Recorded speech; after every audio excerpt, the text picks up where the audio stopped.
Capítulo 7. Cuando terminó todas sus palabras al pueblo que le oía, Jesús se fue a Capernaum. Y el siervo de cierto centurión, a quien éste apreciaba mucho, estaba enfermo y a punto de morir. Al oír hablar de Jesús, el centurión envió a él unos ancianos de los judíos, pidiendo que viniera y salvara a su siervo. Cuando ellos llegaron a Jesús, le rogaron con insistencia, diciendo: «El centurión es digno de que le concedas esto, porque él ama a nuestro pueblo y fue él quien nos edificó la sinagoga». Jesús iba con ellos, pero cuando ya no estaba lejos de la casa, el centurión envió a unos amigos diciendo: «Señor, no te molestes más, porque no soy digno de que tú entres bajo mi techo. Por eso ni siquiera me consideré digno de ir a ti. Tan solo di la palabra, y mi siervo será sanado.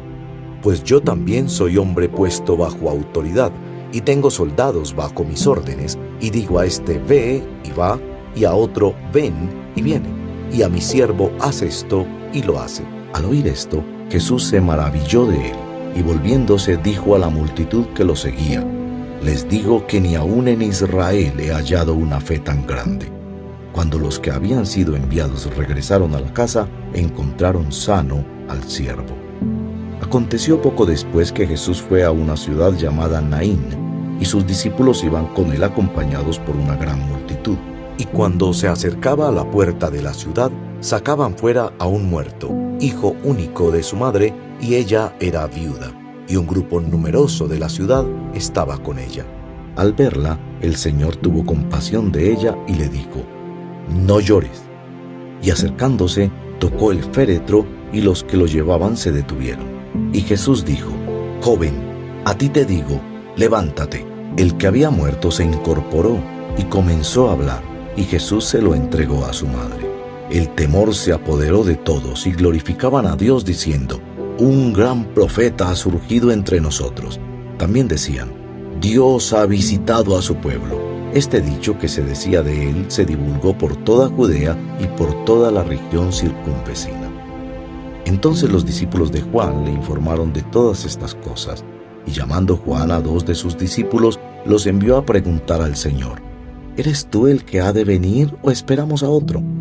Cuando los hombres llegaron a él, dijeron: «Juan el Bautista nos ha enviado para que te preguntáramos: ¿eres tú el que ha de venir o esperamos a otro?». En esa misma hora curó a muchos de enfermedades, aflicciones y malos espíritus, y a muchos ciegos les dio la vista. Entonces él les respondió: «Vayan y cuenten a Juan lo que han visto y oído. Los ciegos reciben la vista, los cojos andan, los leprosos quedan limpios y los sordos oyen, los muertos son resucitados y a los pobres se les anuncia el evangelio. Y bienaventurado es el que no se escandaliza de mí». Cuando los mensajeros de Juan se fueron, Jesús comenzó a hablar a las multitudes acerca de Juan. ¿Qué salieron a ver en el desierto? ¿Una caña sacudida por el viento? ¿Pero qué salieron a ver? ¿Un hombre vestido con ropas finas? Miren, los que visten con esplendor y viven en deleites están en los palacios de los reyes. ¿Pero qué salieron a ver? ¿Un profeta? Sí, les digo, y uno que es más que un profeta. Este es aquel de quien está escrito: «He aquí yo envío mi mensajero delante de ti, quien preparará tu camino delante de ti». Les digo que entre los nacidos de mujer no hay nadie mayor que Juan. Sin embargo, el más pequeño en el reino de Dios es mayor que él. Al oír esto, todo el pueblo y los recaudadores de impuestos reconocieron la justicia de Dios y fueron bautizados con el bautismo de Juan. Pero los fariseos y los intérpretes de la ley rechazaron los propósitos de Dios para con ellos, al no ser bautizados por Juan. ¿A qué entonces compararé los hombres de esta generación? ¿Y a qué son semejantes? Son semejantes a los muchachos que se sientan en la plaza y se llaman unos a otros y dicen: «Les tocamos la flauta y no bailaron, entonamos endechas y no lloraron». Porque ha venido Juan el Bautista, que no come pan ni bebe vino, y ustedes dicen: «Tiene un demonio». Ha venido el Hijo del Hombre, que come y bebe, y dicen: «Miren, un hombre glotón y bebedor de vino, amigo de recaudadores de impuestos y de pecadores». Pero la sabiduría es justificada por todos sus hijos.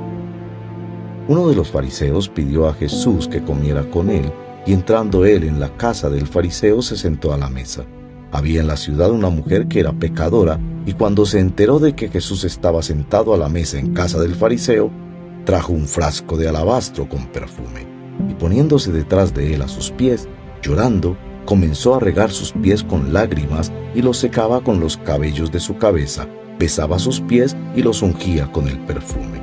Pero al ver esto, el fariseo que lo había invitado dijo para sí: si éste fuera profeta, sabría quién y qué clase de mujer es la que lo está tocando, que es una pecadora. Y Jesús le dijo: Simón, tengo algo que decirte. Di, maestro, le contestó. Cierto prestamista tenía 2 deudores. Uno le debía 500 denarios y el otro 50. Y no teniendo ellos con qué pagar, perdonó generosamente a los 2. ¿Cuál de ellos entonces lo amará más? Supongo que aquel a quien le perdonó más, respondió Simón. Y Jesús le dijo: has juzgado correctamente. Y volviéndose hacia la mujer le dijo a Simón: ¿ves esta mujer? Yo entré a tu casa y no me diste agua para mis pies, pero ella ha regado mis pies con sus lágrimas y los ha secado con sus cabellos. No me diste beso, pero ella desde que entré no ha cesado de besar mis pies. No ungiste mi cabeza con aceite, pero ella ungió mis pies con perfume. Por lo cual te digo que sus pecados, que son muchos, han sido perdonados, porque amó mucho. Pero a quien poco se le perdona, poco ama. Entonces Jesús le dijo a la mujer: tus pecados han sido perdonados. Los que estaban sentados a la mesa con él comenzaron a decir entre sí: ¿quién es este que hasta perdona pecados? Pero Jesús dijo a la mujer: tu fe te ha salvado, vete en paz.